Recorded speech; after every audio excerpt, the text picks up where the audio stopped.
Tonight on a hard quiz, Winnie, senior manager, expert subject, origami.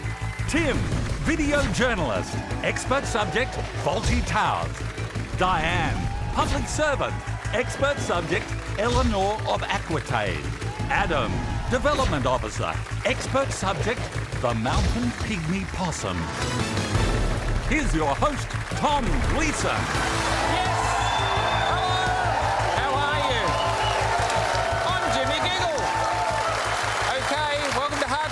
Tonight, these contestants will be trying to outsmart each other while I massage their self-doubt.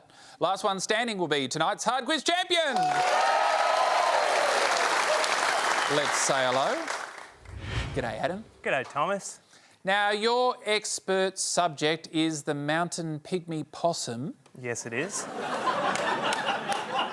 Why? Oh, it's cute, it's cuddly. I thought it'd get me on TV, which it has. You fell for it. OK, job done. We haven't seen what you're going to do on TV yet. Nor have I. So far, you've just been on it. Everyone deserves their 15 minutes, right? No. Where did the interest start? I moved up to Mount Hotham, and there are lots of little possums up at Mount Hotham, relatively speaking. OK. Went on a wildlife course, saw some possums. Did you move up to Mount Hotham because they were there, or did you move up there and then find them? Further away from you I could get, the better, Tom.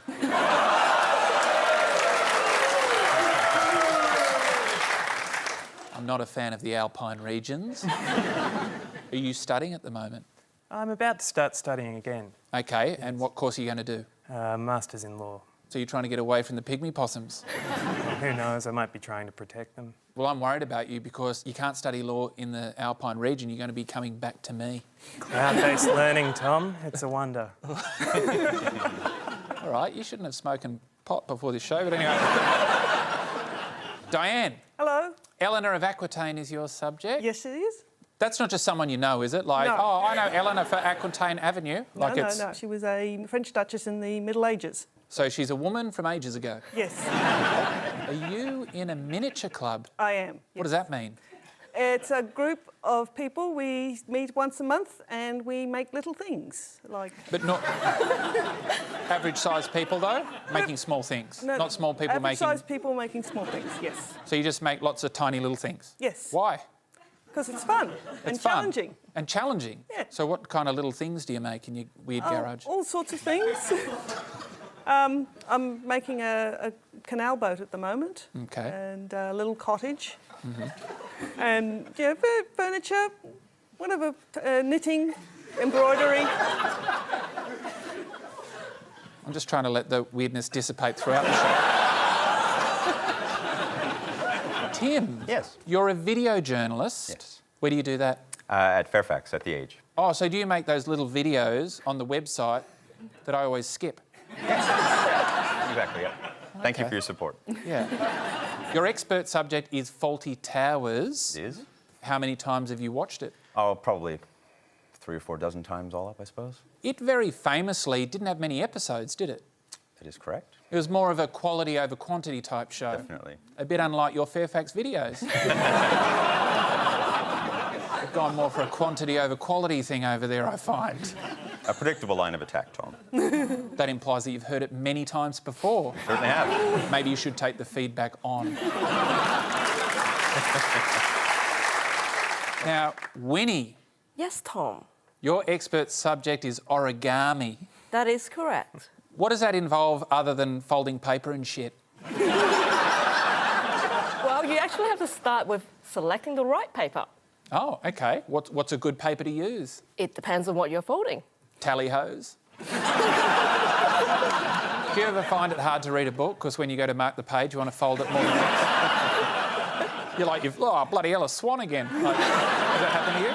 Well, actually, books are not the problems because there's actually a form of origami called toilet paper origami. Oh. Please go on. Well, you might have seen it in hotels where the roll of toilet paper is nicely folded in a corner. You can actually do more than just a corner. What, you can wipe your ass with it?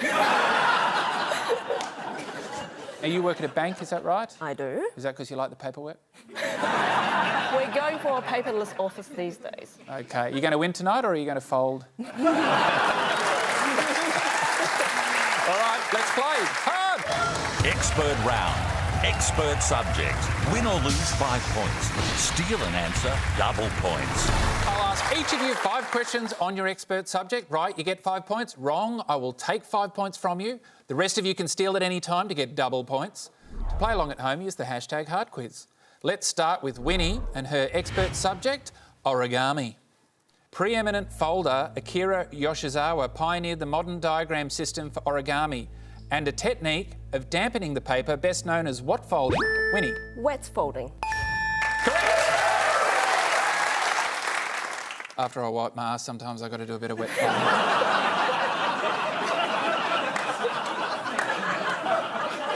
This classic paper fortune teller evolved from a design in early 20th century instructional books suggested as a container to hold what condiment? For the steelers, Diane. Salt. Correct. Double points to you. Sneaky origami steal there. Name for the schoolyard, origami at the heart of its story. Which 2014 Australian film traces a boy's passion? Winnie? Paper planes. For a flight in his journey to Japan to compete in a world championship. Paper planes is correct. The paper crane became a symbol of peace following 12-year-old Sadako Sasaki's quest to make 1,000 of them during an illness caused by an event in Tim? Hiroshima. In which city? Hiroshima is correct. Japanese legend is that making 1,000 paper cranes grants you a wish, but they have to be tied together in a string. Last question in your set, Winnie. Australian artist Matthew Gardner developed orobotics, origami combined with robotics, which he debuted using pieces of what children's toy? Time's up. Lego. Well, I was worried about trying to get origami to sound interesting, so I had to get robots involved. Anyway. Next set of questions is for Tim on legendary sitcom Fawlty Towers. Inspiring the character of Basil Fawlty was a hotel owner encountered by the Monty Python team who put Eric Idle's briefcase outside because he thought it contained a what? Tim. A bomb. Correct.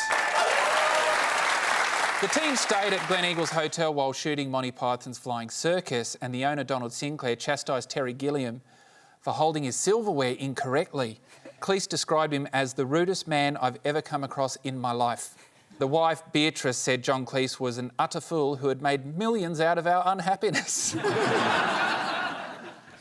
Hosting a party of German guests, Basil is obsessed with not mentioning the war, but ultimately exits the dining room doing what silly walk? Tim. Goose step. Nazi goose step. Correct.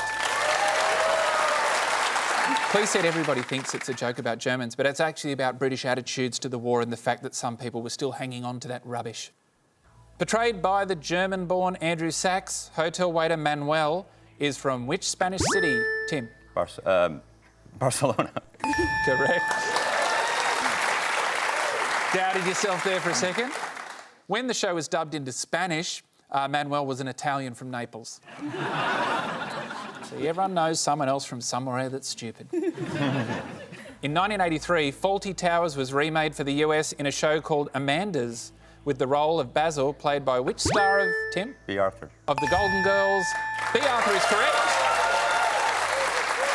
Last question in your set, Tim. In 2016, John Cleese chose Australia to stage the premiere of Fawlty Towers live, threading together episodes Communication Problems, The Germans and the Hotel what? Inspectors. Correct. OK, Tim, got a lot of points there, 35. Adam, still unmoved on 0. Feeling hopeless. This is all older than me, Tom. Yeah, it is. You hate yourself more than I hate you. Time now for Diane and Eleanor of Aquitaine. Moving from the south of France to marry Louis VII, Eleanor ordered her castle be installed with what innovation in indoor heating? Diane. Fireplace. Correct. There it is there. She actually won the block in 1137.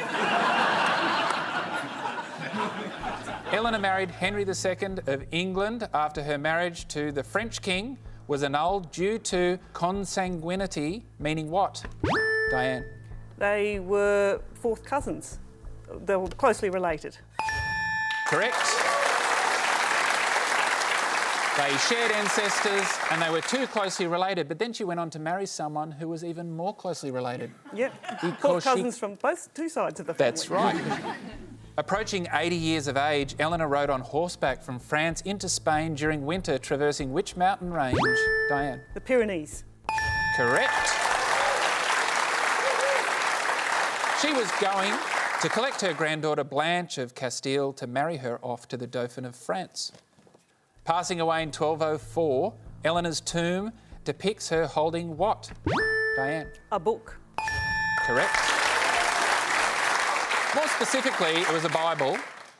It's thought to be one of the earliest depictions in Western art of a woman reading. The book is what Winnie would call an origami kit. Last question in your set, Diane. Eleanor's youngest son, John, became king in 1199 and went on to sign the Great Charter, which is known by what Latin name, Diane? Magna Carta. Correct. 5 from 5. You don't see it very often. Well done. Here we go. Last set in the expert round. It's Adam and the mountain pygmy possum.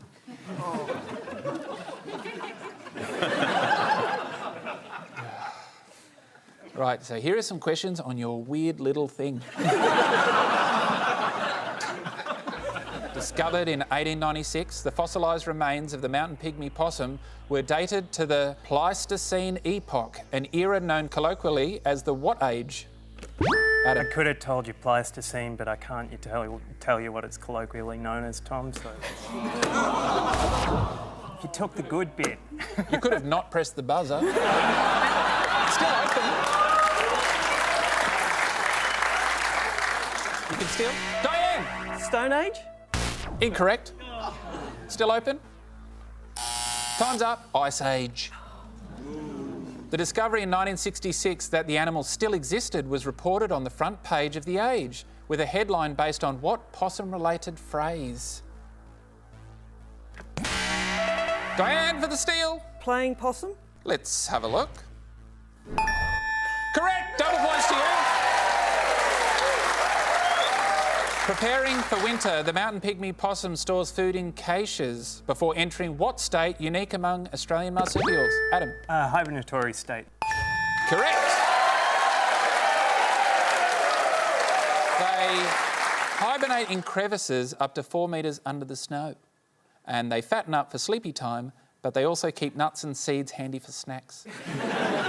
That's what I do in winter. But swap the nuts for red wine. The mountain pygmy possum is found in just 3 isolated mountain regions, 2 in Victoria and the 3rd in which New South Wales National... Mount Kosciuszko, Tom. National Park. Kosciuszko is correct. Last question in your set, Adam. In the mid-1980s, with breeding under threat from ski resort developments at Mount Hotham... I built a tunnel of love in 1986. Correct! They built an underpass system was constructed known as the Tunnel of what? Tunnel of Love is correct, though I would have called it a root canal. All right, at the end of the expert round, Winnie and Adam, you're both at 10 at the bottom there, tied. We've looked into their subjects, now look into mine. Tom's round. Tom's subject, multiple choice. This week, I've been really getting into confectionery. The only way to shut me up is to give me a big gobstopper. This round is multiple choice. Select your answers on your screens, then press the buzzer to lock in the answer. Which confectionery catchphrase is the longest running advertising slogan in Australia? A, it's the way it shatters that matters. B, it's moments like these you need minties. C, I like aeroplane jelly. D, the big cherry taste.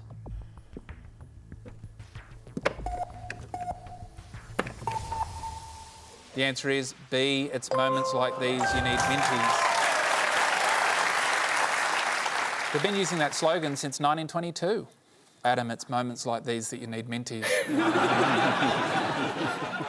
Before the introduction of the plastic spoon, Whiz Fizz came with what item to help eat the sherbet? A. Licorice straw. B. Wooden stick. C. Mini lollipop. D. Wafer cone. The answer is A. Licorice straw.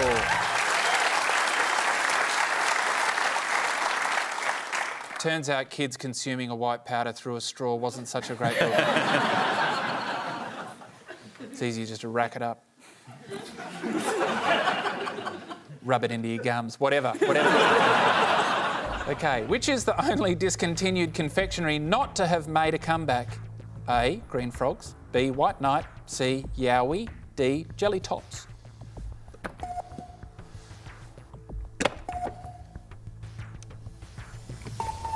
The answer is B. White Knight.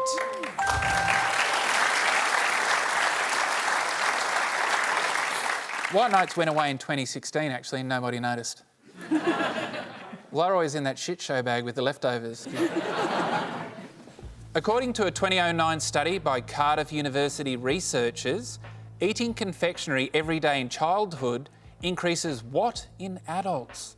A. Overall happiness. B. Likelihood of violence. C. Academic success. D. Chance of divorce.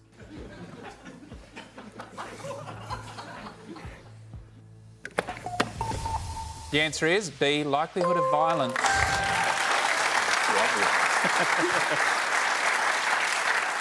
Adam, you need this.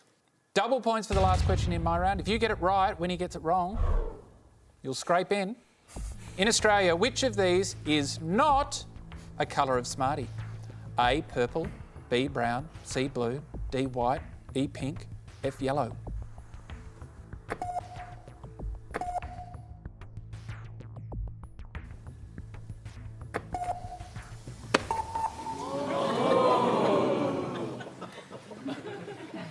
I wonder if the rankings change. The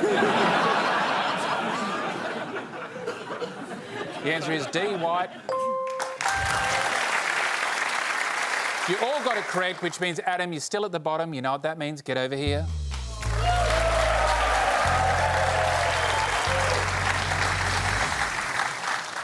Any final words? Went too hard on you and this is what I get, I guess. Shouldn't upset a show host. No, well, it was fine. I don't mind you having a go at me. It's knowing your subject that usually helps. Knowing relevant shit about the subject, to be honest, Tom. Knowing anything about your subject, I find is quite good. Go and climb in the tunnel of love. Help! Here we go. The People's Round is here. The People's Round against the clock. Play along at home. Put your family to the test. Your time starts now. The postcode 4000 pertains to which Australian city? Diane. Brisbane. Yes. Which cartoon character's arch nemesis is Tiger Kelly? Diane. Ginger Meggs. Yes. The Tommy Toe is a variety of what fruit? Winnie. Tomatoes. Yes. Which rock star is the mother of Francis Bean Cobain? Winnie. Courtney Love. Yes. How is 9 p.m. expressed in 24-hour time? Diane. 2100. Yes. The Large Hadron Collider lies underneath the border of Switzerland and which other country? Diane. Italy. No. France. The FTSE 100 is an index of shares on which stock exchange? Tim. London. Yes.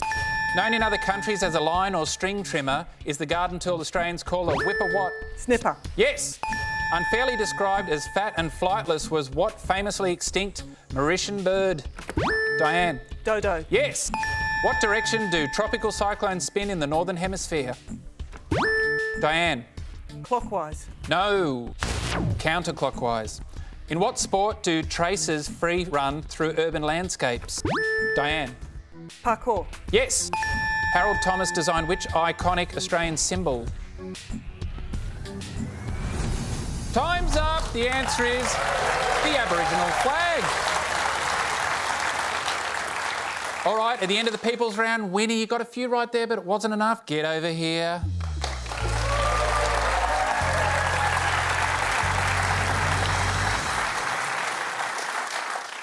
All right, Winnie.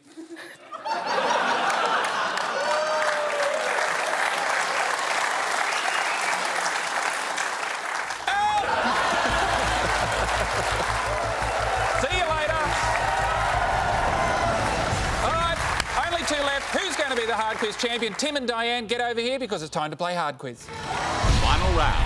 Head-to-head. Faulty Towers versus Eleanor of Aquitaine. Hard quiz. Now, only one of you can become the hard quiz champion and take home the limited edition big brass mug. What will you do with the mug if you win? Oh, I think I'd probably store some miniatures in it there. How many miniatures do you think you'd fit in there? I'd probably get a whole household of furniture in there. I reckon if Grant Denyer broke into your house, he'd think, this stuff's perfect. Tim, what will you do if you win the mug? I thought I might take it down to the beach and set it free and see if it comes back. If not, it was never mind. What'd you say? If not, it was never yours. Yeah, OK. All right, it's penalty. All right, it's best of 5, penalty shootout style, harder questions on your expert subjects. So it's Diane's knowledge of Eleanor of Aquitaine versus Tim's knowledge of Faulty Towers. Let's play. Hard! Here we go. Diane. Eleanor's first husband, Louis, became King of France upon the death of his elder brother, Philip, who was killed as a result of what? I think it was a jousting tournament. Incorrect. He fell from a horse, but not in a jousting competition. It shied at a pig that had leapt out of a dung heap. It's like something Grant Denyer would do, isn't it? Tim. Yes. In the episode Waldorf Salad, the letters on the entrance sign are meddled with to spell what? Well, they were pretty much a different one in each episode except for the first, which had the correct name. Yes. I know a few of them, and I'm going to have to guess. I'll go, because I think you'll be a bit blue about it. There's one that was flowery twats.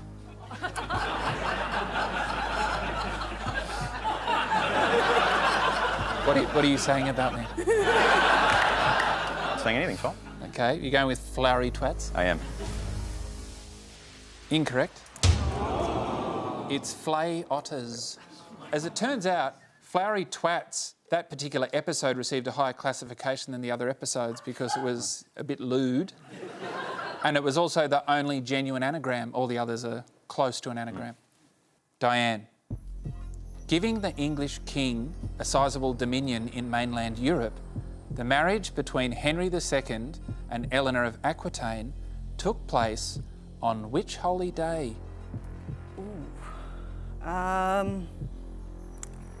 Could have been Easter, or it could have been Whit Sunday, but I think I'll go with Easter. Incorrect. Tell me it was Whit Sunday. It's Whit Sunday. I also would have accepted Pentecost, another name for the same day. The marriage is essentially set in motion the events that would eventually become known as the 100 Years' War between England and France. Tim, the filming and broadcast of the final episode was postponed by 6 months due to what event? It was a writer's strike. Incorrect. It was a strike, but it wasn't a writer's strike. It was over the sacking of a shop steward. And the episode was filmed and broadcast 6 months after the previous episode. Diane. One of Eleanor's only surviving artefacts is this crystal vase with an inscription on the mounting claiming it was originally given to her grandfather by who? Oh. So you know of the vase? I know of the vase, I've seen the pictures of it. You know who received it? Yes, if it was her grandfather, it would have been William the Ninth of Aquitaine. But who gave it to her grandfather? I'll say the King of France, but who was on the... maybe could have been the Pope. It could have been a Pope, it could have been a king. Could have been a person. I'll say the King of France. Incorrect. It was Mitadolus. He was the last Muslim king of Saragossa. Heard of him? No. Good. Tim, the series theme music was composed by Dennis Wilson and inspired by a piece from which artist? I have no idea. Inspired by a piece by which artist? I'll guess Chopin. Incorrect. It was Beethoven. If one of you just gets a point, that would be really helpful. Not just for yourselves, for the show to stay on air and be entertaining. Diane. Eleanor was imprisoned for her role in the revolt against King Henry II by her son, young Henry, who was leading troops in rebellion when he died as a result of what? Oh, my confidence is falling.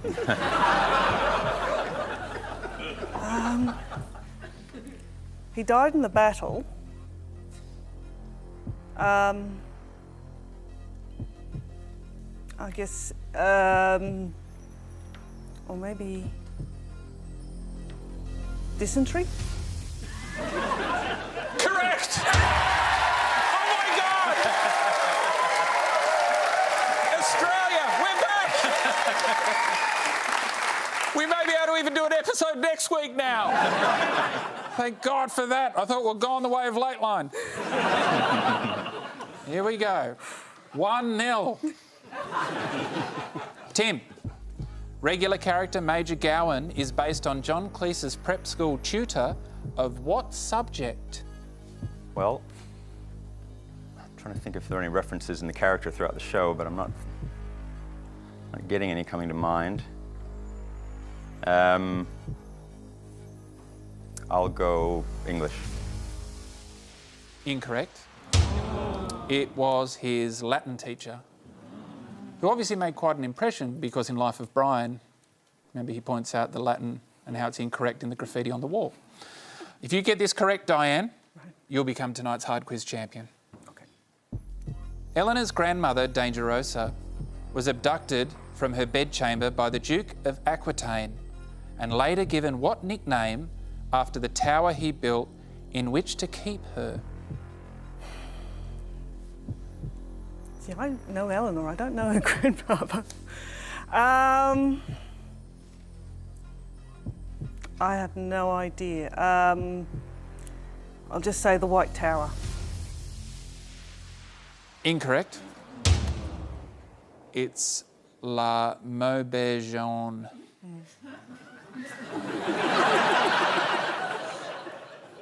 La Maubergeon.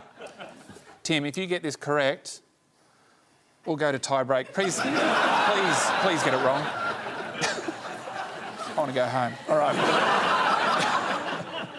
Cleese says the episode The Builders is the least good of the 12 shows, in part because the front row of the studio audience was filled with visitors from which broadcasting corporation? I have no idea. But just for that, I'm going to take a long time to give a wrong answer. We'll cut all this out. I could go far afield, but I might as well stay close to home, and we'll go with the British Broadcasting Corporation. Incorrect. It was Icelandic. He said there was a faint whiff of cod from the front row. Diane, that makes you tonight's Hard Quiz Champion! Congratulations! Tim, you know what this means? Yep. There he goes. All right, congratulations, you are tonight's Hard Quiz Champion! Which means you get the big mug and you get to do the sign-off. Thanks for playing hard! If you want to be a contestant on Hard Quiz, go to hardquizcasting.com.au. Who knows, you might have what it takes to take home the big brass mug.